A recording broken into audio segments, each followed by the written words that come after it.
weellistoonni keenya akkasumas abbaa sagantaa kanaa jiidha qabeenyaa qabame.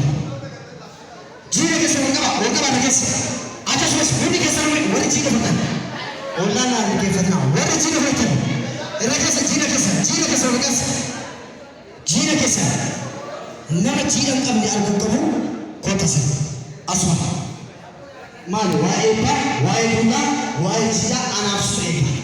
Manguddoon kunis kaa yoo laata dhabaatu waan ta'eef numatu raangaa ta'e numatu aadaa ta'e guddifata. Nama tokko olgaba keessan ciqilee keessatti harka keessatti ciqilee keessatti agarsiisa. Harka keessan nama fuudhee arguu qabu.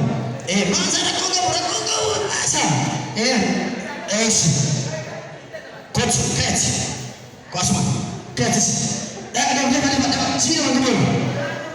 Waa'ee jiidhaa namni beeku taa'ee nannan gongore tarii ijoollee gongore na uffachaa namni waa'ee jiidhaa beeku taa'ee nannan maaliif osoo manguddoon garee iddoo isaan deebiin jiidha isaa fudhata dafaatu achuma gara rakkoon qabu godha rakkoon qabu achuma beeksisa